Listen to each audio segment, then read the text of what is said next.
ओम शांति। आजकल बाबा हम बच्चों को बार बार किस और अटेंशन खिंचवा रहे हैं। बाबा की याद में किसी न किसी विधि से रहें।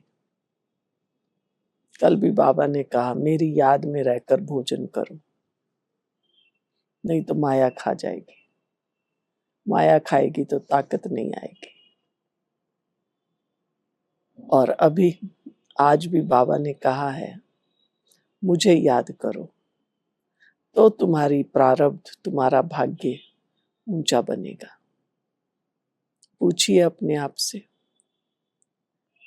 क्या मुझे भाग्यवान बनना है? अपनी प्रारब्ध श्रेष्ठ बनानी है तो हर संबंध बाबा के साथ जोड़ना है और बाबा की याद में रहना है। सुनते हैं बाबा के मधुर महावाक्य।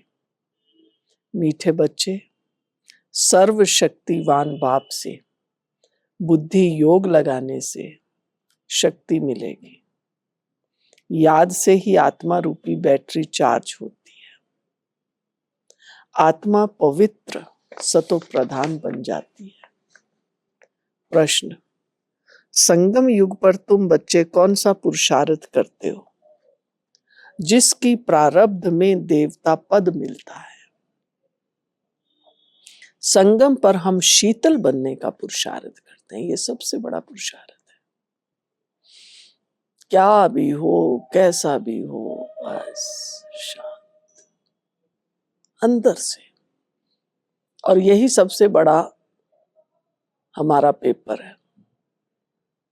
कितना भी ध्यान रखते हैं, फिर देखते हैं कोई बात मेरे अनुसार नहीं हुई, जैसे मैंने कहा वैसा नहीं किया, फट से गुस्सा आ जाएगा। कहाँ थे तुम, क्या किया, ये है वो है। लेकिन बाबा क्या कह रहा है?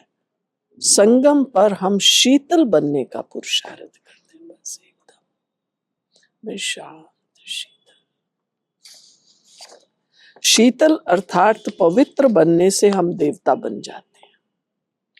जब तक शीतल न बने तब तक देवता भी बन नहीं सकते। संगम पर शीतल देवियां बन सब पर ज्ञान के ठंडे छींटे डाल सबको शीतल करना है। सबकी तपत बुझानी है, खुद भी शीतल बनना है और सबको भी बनाना है। शीतला देवी की होती है ना पूजा, और वो पानी का ऐसे छींटा भी देते हैं ना शीतला माता का। बाबा कहता है ज्ञान का छींटा हर घड़ी ज्ञान बुद्धि में घूमता रहे। ये छींटा ऐसा खुद को भी लगाते रहो हर घड़ी। आज बाबा बोले कि पहले पहले एक ही बात समझने की है, हम सब भाई भाई हैं और शिव बाबा सभी का बाप है। उन्हें सर्वशक्तिवान कहा जाता है। तुम्हारे में सर्व शक्तियां थी, तो फिर क्या था जब शक्तियां थी? तुम सारे विश्व पर राज्य करते थे। भारत में इन देवी देवताओं का राज्य था। तुम ही पवित्र देवी देवता थे। तुम्हारे कुल व डायनेस्टी में कैसी थी कुल और डायनेस्टी? सभी निर्विकारी थे। कौन निर्विकारी थे? आत्माएं। अभी फिर से तुम निर्विकारी बन रहे हो। जैसे बैटरी की ताकत कम होती जाती है तो मोटर खड़ी हो जाती है, बैटरी डिस्चार्ज हो जाती है। आत्मा की बैटरी फुल डिस्चार्ज नहीं होती, कुछ ना कुछ ताकत रहती है। अभी फिर तुम सर्वशक्तिवान बाप से अपना बुद्धि योग लगाते हो, अपने में शक्ति भरते हो, क्योंकि शक्ति कम हो गई है। बेहद के बाप को याद करने से बेहद का वर्षा मिलता है। तो बच्चों को दिल अंदर समझना चाहिए, बाबा हमारे लिए स्वर्ग नई दुनिया स्थापन कर रहे हैं। सुना भगवान के क्या कर रहा है? कई बार कहते हैं ना भगवान तू सुनता नहीं, तू भी क्या करता है? कहता मैं तुम्हारे लिए स्वर्ग की दुनिया स्थापन कर रहा हूं। ड्रामा प्लान अनुसार स्वर्ग की स्थापना हो रही है, जिसमें तुम बच्चे ही आकर राज्य करते हो। मैं तो एवर पवित्र हूं। मैं कभी गर्भ से जन्म नहीं लेता हूँ, न देवी देवताओं की तरह जन्म होता है। सिर्फ तुम बच्चों को स्वर्ग की बादशाही देने के लिए जन्म तो नहीं लेता हूं। फिर तुम बच्चों को बादशाही देने के लिए जब ये बाबा ब्रह्मा बाबा 60 बरस की वानप्रस्थ अवस्था में होता है, तब इनके तन में मैं प्रवेश करता हूं। दिखाते हैं अमरनाथ पर शंकर ने पार्वती को अमर कथा सुनाई। अभी फिर सूक्ष्म वतन में तो मनुष्य सृष्टि है नहीं, तो कथा वहां कैसे सुनाएंगे। बाकी सूक्ष्म वतन का सिर्फ साक्षात्कार होता है। जो बिल्कुल पवित्र हो जाते हैं उनका साक्षात्कार होता है। यही फिर सतयुग में जाकर स्वर्ग के मालिक बनते हैं। तो बुद्धि में आना चाहिए कि इन्होंने फिर ये राजभाग कैसे पाया। लड़ाई आदि तो कुछ होती नहीं है। ये शरीर तो इस दादा की आत्मा का तख्त है, अकाल तख्त है ना। अभी ये अकाल मूरत बाप का तख्त है, वो है ना अमृतसर में अकाल तख्त। बाबा कहते उस तख्त की बात नहीं है, अकाल मूरत बाप का तख्त ये ब्रह्मा बाबा का शरीर है। अमृतसर में भी अकाल तख्त है। बड़े बड़े जो होते हैं वहां अकाल तख्त पर जाकर बैठते हैं। अभी बाप समझाते हैं ये सब आत्माओं का अकाल तख्त है। आत्मा में ही अच्छे व बुरे संस्कार होते हैं। आत्मा तो अकाल मूरत है, आत्मा को तो काल नहीं खा सकता ना। हवा सुखा नहीं सकती, पानी उसको गीला नहीं कर सकता, आग जला नहीं सकती। तो आत्मा तो अजर अमर अविनाशी है। तो उसका ये तख्त अकाल तख्त, आत्मा जब बैठी है अकाल मूरत, तो ये अकाल तख्त। आत्मा में ही अच्छे व बुरे संस्कार होते हैं। तब तो कहते हैं ये कर्मों का फल है। सब आत्माओं का बाप एक ही है। बाबा कोई शास्त्र आदि पढ़कर नहीं समझाते हैं। ये बातें भी शास्त्रों आदि में तो नहीं है। तब तो लोग चिढ़ते हैं, कहते हैं ये लोग शास्त्रों को नहीं मानते। सब पिछाड़ी में जाएंगे। जैसे मकड़ों का झुंड व मक्खियों का झुंड जाता है, मक्खियों में भी क्वीन होती है, उनके पिछाड़ी सभी जाते हैं। बाप भी जाएंगे तो उनके पिछाड़ी सभी आत्माएं जाएंगी। मूल वतन में भी जैसे सभी आत्माओं का झुंड है, यहाँ फिर है सभी मनुष्यों का झुंड। तो ये झुंड भी एक दिन भागना है। बाप आकर सभी आत्माओं को ले जाते हैं। शिव की बारात गाई हुई है। बाप कहते हैं हमको तुमसे बात करने के लिए मुख तो चाहिए ना। मुख ना हो तो बाप बच्चों से बात भी ना कर सके। फिर बेहद की नॉलेज भी इस मुख से सुनाता हूं, इसलिए इसको गौमुख भी कहते हैं। पहाड़ों से पानी तो कहाँ भी निकल आता है, फिर यहाँ गौमुख बना दिया। पानी किसी पहाड़ से आ रहा है, उसके आगे वो शेप गौमुख जैसी दे देते हैं, उससे पानी आता है। उन्हें फिर गंगा जल समझ पीते हैं। उस पानी का फिर कितना महत्व रखते हैं। इस दुनिया में है सब झूठ। बाप बच्चों को कहते हैं तुम तो स्वर्ग के मालिक थे ना। स्मृति आती है। हम कहते तो हैं हमें देवता बनना है, लक्ष्मी नारायण बनना है, बाबा ले चलने आए हैं। लेकिन बाबा कहता है आपको स्मृति आती है, अंदर में फीलिंग आती है, रियलाइज करते हो कि हाँ मैं देवता बनने वाली आत्मा हूं। स्मृति आती है।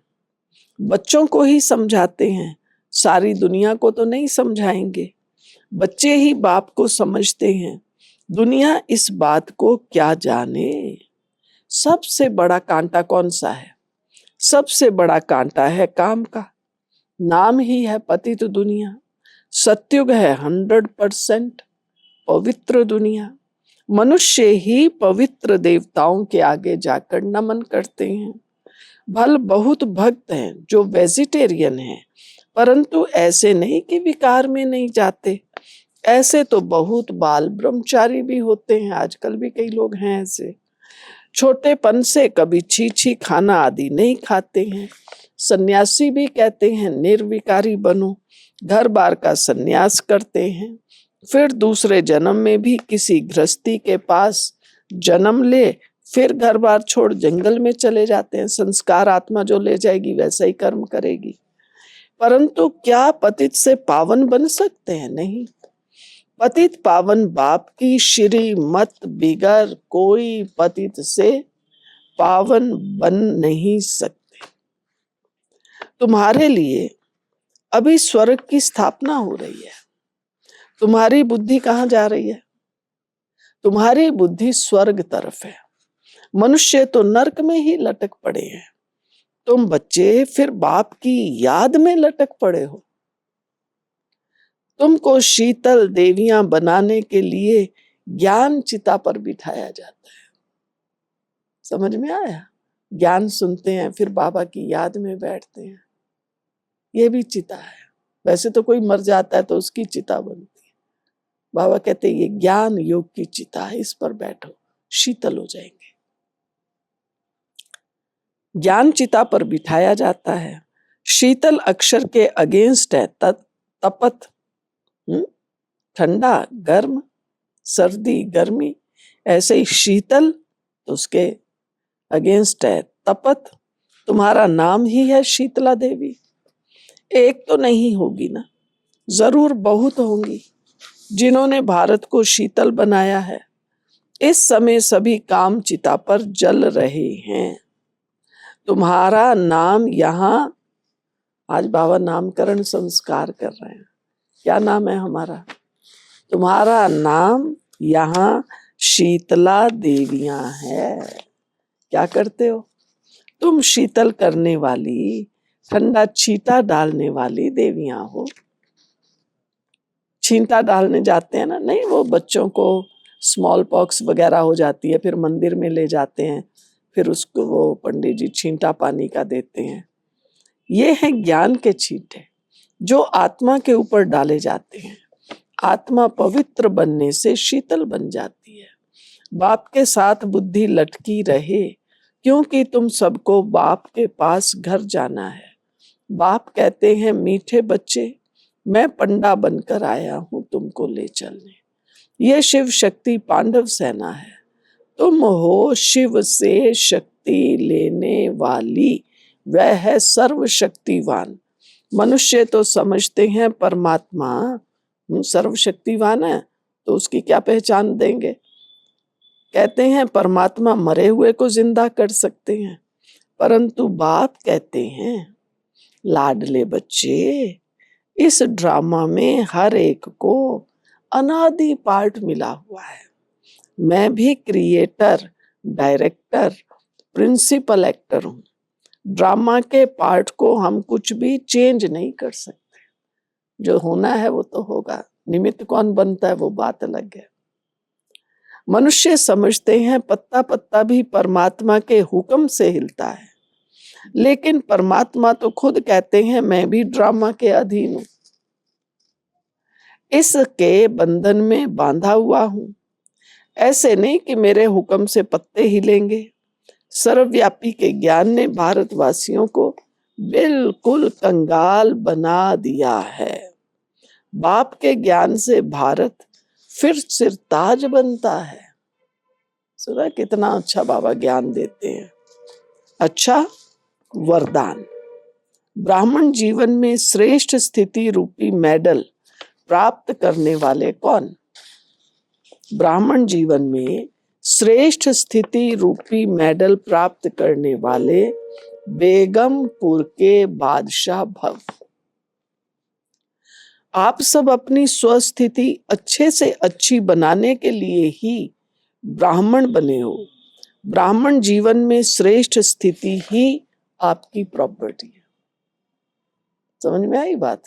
मान लो मेरे पास धन दौलत तो खूब है, पर मेंटली मैं अपसेट हूं, तो क्या फायदा होगा? इसलिए बाबा कहते हैं तुम्हारी पहले अंदर की स्थिति अच्छी हो। ब्राह्मण जीवन में श्रेष्ठ स्थिति ही आपकी प्रॉपर्टी है। यही ब्राह्मण जीवन का मेडल है। जो ये मेडल प्राप्त कर लेते हैं वह सदा अचल अडोल एक रस स्थिति में रहते हैं, सदा निश्चित बेगमपुर के बादशाह बन जाते हैं। वह सर्व इच्छाओं से मुक्त इच्छा मात्रम अविद्या स्वरूप होते हैं। स्लोगन, अटूट निश्चय और फलक से कहो। क्या कहें? खुश होकर दिल से कहो। क्या? अटूट निश्चय और फलक से कहो, मेरा बाबा। तो माया समीप भी नहीं आ सकती। सुना, आज यही धुन लगाओ, हर कर्म करते हुए, कहीं भी जाते हुए, मेरा बाबा, मेरा बाबा, मेरा बाबा।